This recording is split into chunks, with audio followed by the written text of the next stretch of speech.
Faster and you're flirting with disaster when Bill Hicks' reputation. And I'm glad to say he's a very good friend of a friend. For most of her life, Doris Day was known as Hollywood's happiest face, a woman who always smiled, sang, and made everything look perfect. Fans believed she lived a dream life, but behind the bright image was a painful secret she never talked about. Now, at 41, Doris Day's grandson is finally speaking out and revealing the truth she kept hidden for years. In this video, you'll discover what really happened behind closed doors, why Doris Day chose silence, and how that secret shaped her private life. Doris Day was born Doris Marion Kapoff on April 3, 1922 in Cincinnati, Ohio, and grew up in a modest working-class family. Her father was a music teacher, and her mother raised Doris and her brothers through difficult times, especially after her parents' divorce, an uncommon and painful experience in that era. At just 12, she won a local contest by holding a handstand for over 3 hours, earning free dance lessons. Dancing quickly became her dream and her escape. But at 14, just before a planned trip to Hollywood, tragedy changed everything. A train struck the car she was riding in, crushing her legs so badly doctors feared she might lose them. Confined to bed for more than a year, Doris turned to music for comfort. She sang along to the radio, inspired by Ella Fitzgerald, and slowly discovered that her voice could carry her through pain. By 15, Doris was earning money singing in small venues. One night, bandleader Barney Rapp heard her perform and knew instantly she was special. In 1939, Rapp suggested a simpler stage name inspired by a song she often sang, Doris Day, a name that would soon become legendary. Doris Day's life took a decisive turn on March 15, 1940, when she joined Les Brown's band at just 18, but the moment nearly slipped away. Paralyzed by nerves before her audition, she shook uncontrollably and became physically ill backstage. It was Les Brown himself who steadied her, reminding her of the voice he'd admired on the radio. With his encouragement, Doris stepped onto the stage and sang Embraceable You. The room fell silent, then stunned. She was hired on the spot. Yet success came shadowed by sorrow. Doris learned that her brother Paul had been killed in a car accident. Devastated, she still chose to perform that night. The defining breakthrough arrived in 1945 with Sentimental Journey. Les Brown initially dismissed the song as old-fashioned, but Doris believed in it so deeply she threatened to walk away if they didn't record it.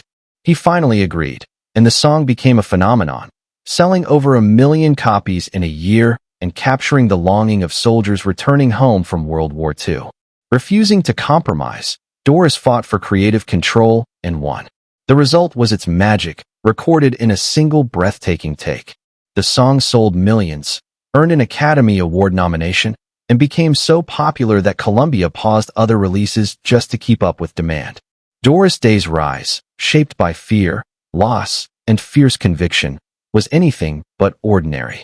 One of the most defining moments of Doris Day's career began with a song she didn't even want to sing. Written for Calamity Jane in 1953, the tune felt overly sentimental to her, and she flatly refused it. Desperate, the film's director arrived late one night with champagne and a piano player, pleading for one last chance. She recorded the song in a single take, pouring every unspoken feeling into it. The room fell silent. No edits were made. Released as it was, Secret Love became a phenomenon, topping the charts for months, winning an Academy Award, and forever changing her life, even as she remained too shy to sing it live. Her rise to Hollywood royalty had already begun a few years earlier, almost by accident. Discovered singing at a party, Doris was urged to try acting just as a major film role suddenly opened up. Nervous and inexperienced, she stepped in and stunned everyone with her natural presence in Romance on the High Seas, 1948. That single performance launched her into stardom and secured her a long-term studio contract.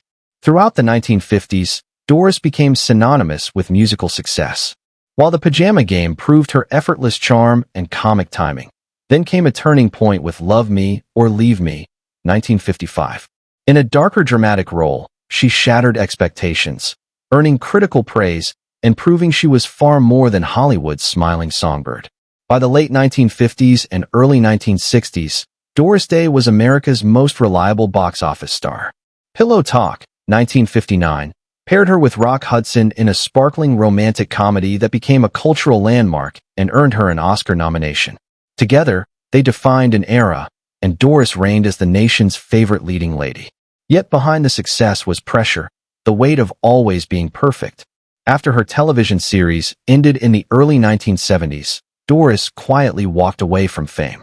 In 1978, long after she had stepped away from Hollywood, Doris Day quietly poured her heart into a new purpose. She founded what would become the Doris Day Animal Foundation, beginning with small local rescues and the animals she personally cared for at home.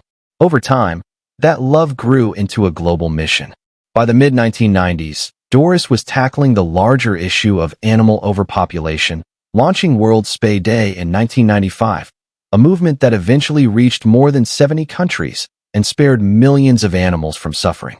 Though she avoided fame, Doris used her name to push for stronger animal protection laws, proving her influence hadn't faded.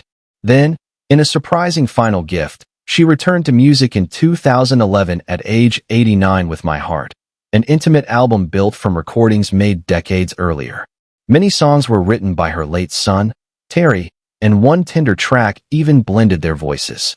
The album touched fans worldwide, breaking records and reminding everyone that her voice still carried deep emotion.